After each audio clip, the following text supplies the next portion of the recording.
मित्रों नमस्कार। Third eye and soul YouTube channel से मैं प्रोफेसर अरविंद नाथ तिवारी बोल रहा हूँ।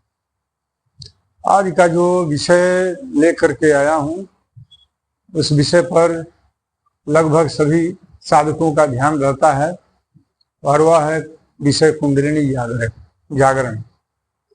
कुंडलिनी जब जागृत हो जाती है तो उसके क्या लक्षण होते हैं, कैसे आप पहचानिएगा कि हमारा कुंडली जागृत हो चुकी है, या किसी अन्य साधक का आप जानकारी ले सकते हैं कि कैसे कुंडलिनी जागृत हो गई है।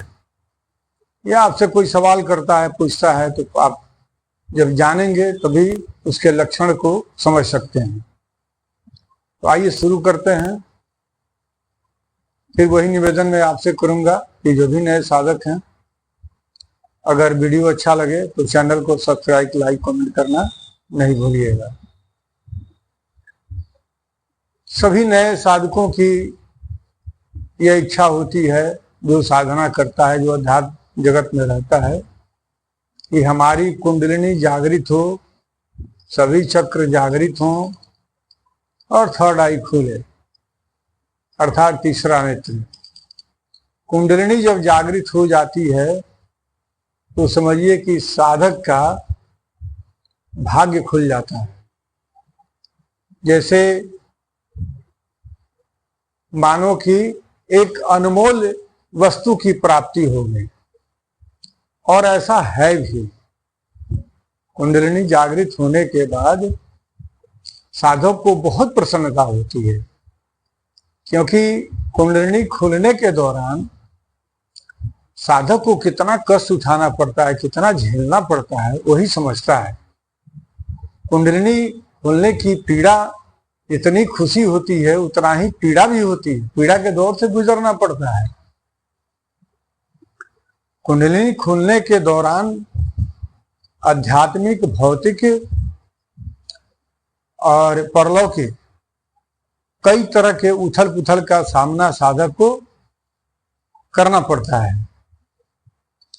तो आइए चर्चा करते हैं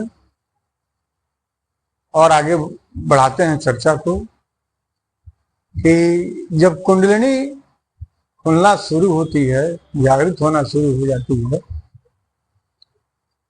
पूर्णतः खुल जाती है, उसी का लक्षण समझिए कि पहले मूलाधार चक्र पर वहां गर्म हो जाता है।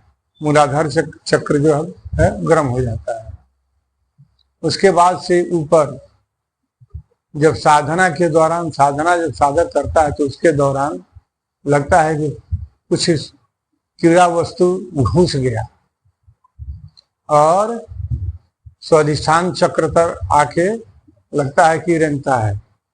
उससे जब कुंडलिनी ऊपर चढ़ती है मणिपुर चक्र के तरफ, तो पीठ के तरफ में लगता है कि कोई कीड़ा घुस गया भीतर में। कभी कभी तो लगता है कि सांप घुस गया, ऐसा होता है। लगता है कि जैसे सांप घुस गया, पीठ तक चल गया, सरसराते हुए सरसराना एकदम लगता है। कभी कभी लगता है पीठ झाड़ने लगता है। नया साधक जिसको नहीं जानकारी तो वो लगता है कि झाड़ने पीठ अपना। इसके अलावा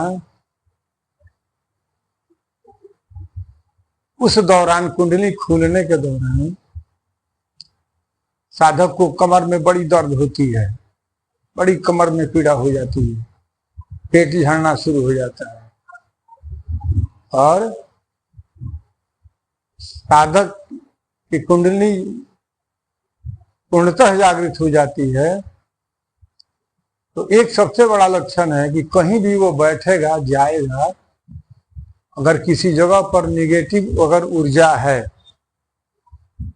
तो उसको महकना शुरू हो जाता है। कैसे महकेगा? जैसे चमड़ा जलता है ना, कोई चमड़ा जला दे तो समझिए कि जैसे वहां जाएगा चमड़े की दुर्गंध आनी शुरू हो जाती है। तो साधक को समझ जाना चाहिए कि यहाँ निगेटिव ऊर्जा है, और यह लक्षण है कि जिसकी कुंडलिनी जागृत हो गई है। उसको समझ लेनी चाहिए कुंडलिनी हमारी जागृत हो गई।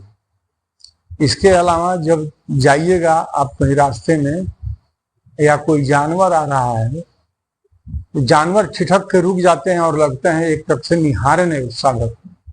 जानवर भी समझ जाते हैं कि ये साधक है, ब्रह्मज्ञानी है, और देखना शुरू एक तक एकाचान जैसा लगता है कि उनके पैर में ब्रेक लग गया, अचानक देख करके रुक जाते हैं।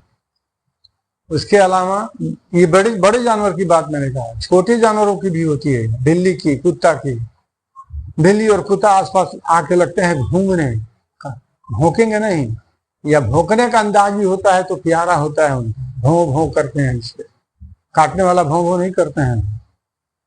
तो ये भी समझिए कि साधक का, या किसी को आप देख लीजिएगा अगर ऐसी इस तरह के साथ किसी व्यक्ति के साथ होती है तो समझ लीजिए कि कुंडलिनी जागृत है उसकी।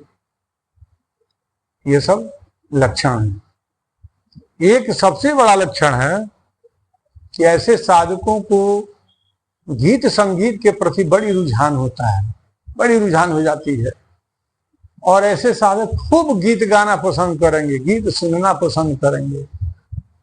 मैं अपनी बता रहा हूं, मेरी जब कुंडली जागृत हुई,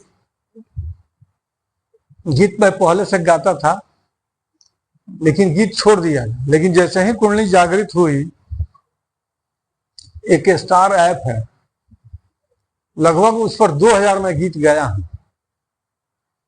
मुकेश कुमार का, लता जी का, रफी साहब का, यशुदास का, ऐसे मिला करके करीब लगभग 2000 गीत गाया हूं।